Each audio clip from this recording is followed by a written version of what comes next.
Hello students, मेरा नाम नितेश अग्रवाल है और आज हम फिजिक्स में चैप्टर फर्स्ट में करेंगे न्यूमेरिकल्स। ठीक है, तो आज हम सीबीएसई के न्यूमेरिकल करेंगे जो सीबीएसई के एग्जाम में आए हुए हैं। और ये वाला न्यूमेरिकल एनसीईआरटी की बुक्स में भी इससे रिलेटेड एग्जांपल्स दिए हुए हैं और एग्जाम में आरबीएसई और सीबीएसई दोनों एग्जाम में इससे सिमिलर न्यूमेरिकल्स आते रहते हैं। वैल्यू चेंज होती रहती है, कॉन्सेप्ट लगभग सेम रहता है। ठीक है, तो आज ये वाला न्यूमेरिकल हम करेंगे। ठीक, तो शुरू करता है। सबसे पहले देखिए, न्यूमेरिकल को ध्यान से पढ़ते हैं। Two similar and equally charge identical metal spheres A and B repel each other with a force of 2 × 10⁵ newton. देखो, दो हमारे पास similarly equally charge identical metal spheres बताएंगे। मान लेते हैं ये एक हमारे पास मेटल स्पेयर है A और दूसरा है B। ठीक है, इन पे चार्ज कैसा है? Similar charge. तो मान लेते हैं कि दोनों पे Q चार्ज है। ठीक है, और ये एक दूसरे को रिपल कर रहे हैं। एक दूसरे को कैसे कर रहे हैं? रिपल कर रहे हैं। द फोर्स ऑफ, इस फोर्स है F = 2 × 10⁻⁻5 न्यूटन की फोर्स से ये एक दूसरे को क्या कर रहे हैं? रिपल कर रहे हैं। ठीक है, अब क्या बोल रहे हैं? A third identical uncharged sphere C is touched to A। ठीक है, तो एक और अनचार्ज हमारे पास क्या आ गया? एक मेटल स्पेयर आ गया जिसके ऊपर चार्ज कितना है? 0। वो अनचार्ज है तो चार्ज कितना है? 0। और वो उसको A से हम क्या करते हैं? पहले टच करते हैं, फिर क्या करते हैं? Then placed at the mid point between A and B। फिर टच करने के बाद में हम क्या कर देते हैं? A एंड B के मिड पॉइंट पर रख देते हैं। तो माना कंसीडर कर रहे हैं हम कि इसकी डिस्टेंस R है। ठीक है, तो A एंड B के बीच की distance between A and C कितनी होगी? R/2। And distance between C and B कितनी हो जाएगी? R/2। ठीक है, अब देखो यहाँ पे हम इसने क्या बताया कि then place a third identical uncharged sphere C touch with A। तो देखो, जब हमारे पास A एक मेटल स्पेयर था, इससे हम क्या करेंगे? C को जब टच करेंगे, देखो A पे चार्ज क्या था? Q, और C पे चार्ज कितना था? 0, क्योंकि अनचार्ज था। तो जब इसको इससे टच करेंगे, ठीक है, जब इसको इससे टच करेंगे A और C को, तो क्या होगा कि C पे जो चार्ज है वो यहाँ पे A पे जो चार्ज है वो C पे ट्रांसफर होने लग जाएगा। क्यों? क्योंकि अनचार्ज है। और अब ये पूरा एक आइसोलेटेड सिस्टम बन गया है। ठीक है, पहले ये अलग था, ये अलग था, अब ये दोनों एक दूसरे के टच हो गए तो ये एक पूरा सिस्टम बन गया। तो अब चार्ज की डेंसिटी इधर ज्यादा है, इधर बिल्कुल कम है, तो चार्ज इक्वली डिस्ट्रीब्यूट होना चाहिए। तो जो A पे चार्ज है वो C पर जाएगा। कब तक जाएगा? जब तक ये दोनों चार्ज क्या नहीं हो जाते? इक्वल। तो जो ये Q चार्ज है ये Q/2 हो जाएगा, ये Q/2। कैसे? इस पे चार्ज तो Q, इस पे 0, तो इक्वली दोनों पे कितना आएगा? Q/2। ठीक है, ये चार्ज आएगा। तो अब ये हमारी कंडीशन में देखो चार्ज कितना आ गया? पहले इतना था, अब क्या हुआ? जब इसको इससे टच किया तो क्या हुआ? यहीं पे देख लेते हैं। इस पे जो चार्ज है Q/2 और C पे Q/2। ठीक है, A पे चार्ज कितना आया? Q/2, C पे चार्ज Q/2। ठीक है, यहाँ से देखा दोनों पे इक्वली डिस्ट्रीब्यूट हो जाएगा। टोटल चार्ज कितना हुआ दोनों का मिला के? Q, और वो डिवाइड बाई 2, तो दोनों पे इस तरह से ये डिवाइड हो जाएगा। ठीक है, अब देखो ये चीज समझ में आई। अब हमें क्या करना है? अब ये क्या बोल रहा है कि calculate the net electrostatic force on C। अब हमें नेट इलेक्ट्रोस्टैटिक फोर्स निकालना है C पर। तो देखो C पर किस किस की वजह से फोर्स लगेगा? A की वजह से और B की वजह से, क्योंकि ये दोनों चार्ज। ठीक है, तो ये A और B एक दूसरे को क्या कर रहे थे? रिपल, मतलब सिमिलर चार्ज है। मान लेते हैं कि ये दोनों प्लस चार्ज। ठीक है, और जो C चार्ज है वो भी इसके आइडेंटिकल है। ठीक है, तो ये भी प्लस होगा। अगर ये 3 हो या तो माइनस होंगे या 3 प्लस होंगे, क्योंकि इसमें बता रखा है कि C भी क्या है? इसके आइडेंटिकल चार्ज है। ठीक है, सॉरी आइडेंटिकल अनचार्ज स्पेयर है, तो अब जब चार्ज आएगा तो इस पे भी सिमिलर जो इस पे है वो तो डिस्ट्रीब्यूट होगा। अगर ये पॉजिटिव है तो चार्ज तो सेम ही डिस्ट्रीब्यूट करेगा, ठीक है। तो ये Q/2 हो गया। अब देखते हैं हमें निकालना है। अब देखो A और C में देखते हैं, A और C में ये दोनों एक दूसरे को क्या करेंगे, रिपेल करेंगे। तो A तो किधर फोर्स लगाएगा, इधर कौन सा फोर्स लगाएगा, F C पे लगाएगा A की वजह से। तो क्या लिखेंगे, FCA force on C due to A, और C A पे किधर लगाएगा, इस तरफ, ठीक है।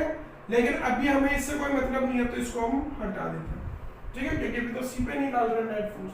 तो बाकी चार्ज को लाके हम कंफ्यूज क्यों हो, या इधर ऐसे लिख देता हूं मैं F A due to C, ठीक है। अब देखो C और B के बीच में क्या होगा, इन दोनों के बीच में भी रिपल्शन होगा। तो B क्या करेगा, C पे फोर्स लगाएगा, इधर कौन सा फोर्स लगाएगा, F force on C due to B, और इस पे कौन सा लगेगा, इस पे इधर लगेगा, इसकी वजह से वो कौन सा लगेगा, F B ऑन C, ठीक है। F force on B due to C। अब इन दोनों फोर्स से तो हमें कोई मतलब है नहीं, नेट फोर्स हमें C पे निकालना है। तो देखो पहले FCA हम निकाल लेते हैं, ठीक है, FCA। तो क्या होता है formula, KQ1 Q2 upon R square. तो K, और अब इन दोनों में देखो चार्ज कितना कितना है, Q1 है Q/2, Q2 है Q/2 अपॉन डिस्टेंस कितनी है इन दोनों के बीच की, R स्क्वायर, R/2 का होल स्क्वायर। अब ये वैल्यू कितनी हो गई, FCA इज इक्वल टू, इसको सॉल्व करेंगे तो देखो ऊपर आ गया K Q स्क्वायर, ठीक है, नीचे आ गया R स्क्वायर। अब यहाँ पे देखो वैल्यू 2 × 2 4, और यहाँ पे 2 का स्क्वायर 4 ऊपर चला जाएगा, ये एक दूसरे कैंसिल आउट हो जाएंगे, तो इसको हटा देते हैं। तो FC हमारे पास आ गया। अब क्या निकालना है, अब हमें निकालना है, अब हमें निकालना है FC। कैसे निकलेगा, सेम वही फॉर्मूला लगाओ के। अब इसमें Q1 देखो, यहाँ पे हम कौन से चार्ज रख रहे थे, C और A पे जो चार्ज थे, C और A पे Q/2 Q/2। अब देखो यहाँ पे C और B के बीच में जो चीजें हो रही है उसमें देखेंगे, फोर्स इस पे अप्लाई करेंगे। C पे कितना चार्ज है, Q/2, B पे कितना चार्ज है, Q। दोनों के बीच की डिस्टेंस कितनी है, R/2 का स्क्वायर। सॉल्व करें, FCP देखो K Q square upon R square, ये 2 तो आ जाएगा नीचे, और ये 2 का स्क्वायर होके 4 ऊपर चला जाएगा।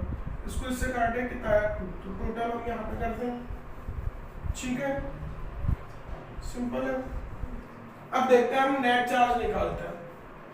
नेट चार्ज कैसे निकालेंगे, इस पे नेट चार्ज देखो, डबल चार्ज कितना है, इसके 2 टाइम्स चार्ज कितना है, CB इस साइड, और FCA कितना है इस साइड। तो नेट चार्ज, नेट फोर्स निकालेंगे, नेट फोर्स ऑन C। कैसे निकालेंगे, F net is equal to FCB minus FCA, ठीक है। दोनों की वैल्यू रख दें, इसकी वैल्यू कितनी है, K Q square upon R square, minus इसकी वैल्यू कितनी है, FCA की, K Q square upon R square, K Q square upon R square, ठीक है, यह है वैल्यू। तो यहाँ से F नेट की वैल्यू कितनी है, ये देखो K Q स्क्वायर, इसको कॉमन ले लेंगे, K Q square upon R square को कॉमन लिया, अंदर कैप्चर 2 - 1, तो फाइनली आंसर क्या है, ठीक है, K Q square upon R square. अब ये हम अगर ध्यान से देखेंगे, ये किसकी वैल्यू हो गई, F नेट। अब इसकी डायरेक्शन क्या है, इसकी डायरेक्शन देखो, बड़ा कौन सा है, CB, तो इसकी डायरेक्शन किधर होगी, इसकी डायरेक्शन होगी C से B की तरफ, ठीक है। फोर्स बी से सी की तरफ, बी सी डायरेक्शन।